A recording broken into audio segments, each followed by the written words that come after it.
और एक बड़ी खबर आपको बता रहे हैं, दिल्ली शराब नीति घोटाले से जुड़ी हुई ईडी ने केजरीवाल को चौथी बार समन जारी किया है। केजरीवाल को 18 जनवरी को पूछताछ के लिए बुलाया गया है, लेकिन अहम सवाल यह है क्योंकि पिछले 3 समन में वो शामिल नहीं हुए पूछताछ के लिए, तो क्या चौथे समन में वो पहुंचेंगे जवाब देने के लिए? दिल्ली शराब घोटाला मामले में सवाल जवाब किए जाएंगे। 3 बार ईडी का समन टाल चुके हैं सीएम केजरीवाल, गैर कानूनी तक बता चुके हैं नोटिस को। और ऐसे में प्रवर्तन निदेशालय ने दिल्ली के मुख्यमंत्री अरविंद केजरीवाल को शराब नीति घोटाला मामले में पूछताछ के लिए चौथा समन भेजा है। केजरीवाल को 18 जनवरी को पूछताछ के लिए बुलाया गया है। इससे पहले ईडी ने केजरीवाल को 3 बार समन जारी किया था, लेकिन वो शामिल नहीं हुए थे। आम आदमी पार्टी दावा करती आई है कि दिल्ली के मुख्यमंत्री को गिरफ्तार किया जा सकता है। अरविंद केजरीवाल की तरफ से ईडी के समन को लेकर कई तरह के सवाल भी उठाए जा रहे हैं। और चलिए आपको ये बताते हैं कि इससे पहले कब ईडी ने केजरीवाल को पूछताछ के लिए बुलाया और उन्होंने नहीं जाने की वजह क्या बताई। तो सबसे पहले 2 नवंबर 2023 को बुलाया गया था। पहले समन में पेश नहीं हुए थे। विधानसभा चुनाव प्रचार करने के लिए अरविंद केजरीवाल उस वक्त गए थे, कहे थे कि पहले से मेरा कार्यक्रम तय है।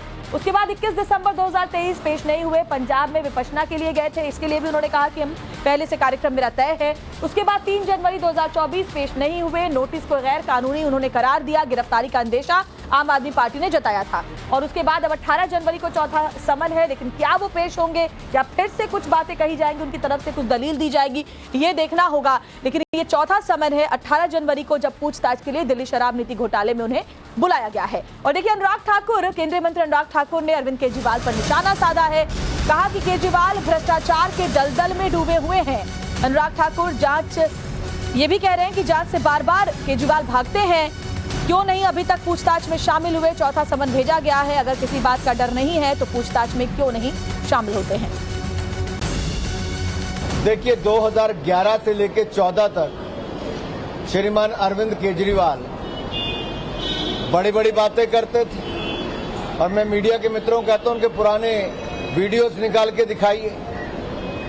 जो कांग्रेस के भ्रष्टाचार के खिलाफ उस समय अपनी आवाज उठाने की बात करते थे, आज वो भ्रष्टाचार के दलदल में डूबे हुए हैं। अरविंद केजरीवाल जी की पार्टी आम आदमी पार्टी के उप मुख्यमंत्री जेल में है भ्रष्टाचार के चलते। उनके स्वास्थ्य मंत्री 1.5 साल जेल में रहे भ्रष्टाचार के चलते। उनके शराब मंत्री, शिक्षा मंत्री जेल में है। उनके सांसद जेल में है। आखिरकार इनके विधायकों से लेकर सांसदों को जेल क्यों जाना पड़ा? भ्रष्टाचार के चलते। और अराजकता फैलाने का काम, भ्रष्टाचार को बढ़ाने का काम अरविंद केजरीवाल जी और इनके राजनीतिक दल ने किया है। और जब जांच होती है तो जांच से भागने का काम करते हैं। ऐसा कोई बचा नहीं जिसको अरविंद केजरीवाल की पार्टी ने ठगा नहीं।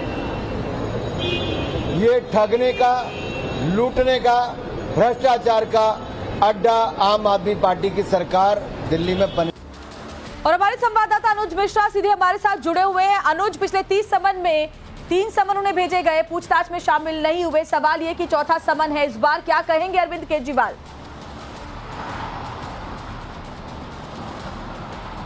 जी, निश्चित तौर पे ये अपने आप में एक बड़ा सवाल है, क्योंकि इससे पहले 3 समन भेजे गए थे, लेकिन अरविंद केजरीवाल जो है तमाम वजहों का हवाला देते हुए वो समन पर हाजिर नहीं हुए थे, पूछताछ में शामिल नहीं हुए थे।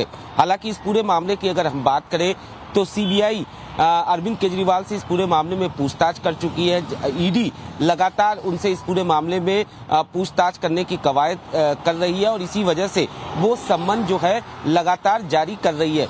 हालांकि ईडी सोर्सेज का यही कहना है कि कानून संगत उनकी जो कार्रवाई है वो की जा रही है, लेकिन अरविंद केजरीवाल की तरफ से लगातार समन को लेकर सवाल उठाए जा रहे हैं।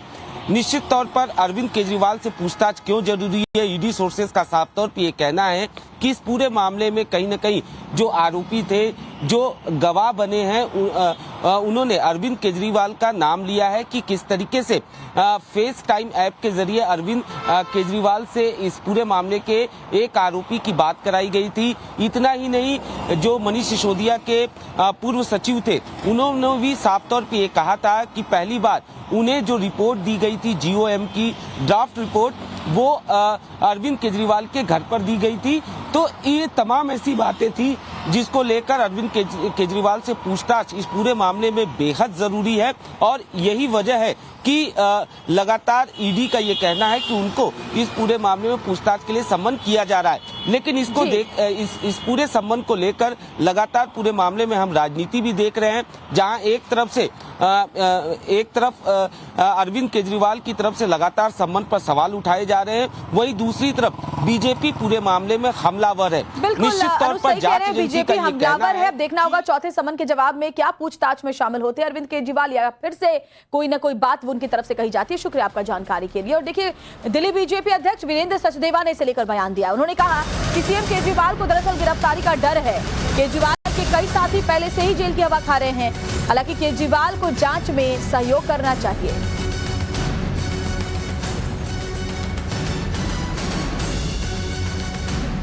कि उन्होंने शराब नीति बदलने में घोटाला किया है, ये तो बात एक तरह से तय है, क्योंकि उनके साथी भी जेल में हैं और ये भय उनको सता रहा है, जो उनके चेहरे पे उनके एक्ट में दिखाई दे रहा है। लेकिन मेरी अरविंद केजरीवाल से निवेदन है, भागने से बेहतर है जांच एजेंसी का सामना करें और तथ्य सामने रखें। आम आदमी पार्टी कह रही है कि भाई अगर आपको सवाल करना है ईडी को तो आप सवाल भेज दीजिए, हम उसका जवाब दे देंगे। कौन सा व्यक्ति जो जांच के दायरे में होगा, अगर इस तरह की प्रक्रिया चलने लगेगी तो दिल्ली में रोज कुछ ना कुछ अपराध होते हैं, तो हर अपराधी जांच एजेंसी को कहेगा पहले मुझे सवाल भेजिए, मैं जवाब दूंगा। देश का कानून ऐसे नहीं चलता है जी। जांच एजेंसी अपना काम कर रही है, आपको जवाब देना चाहिए।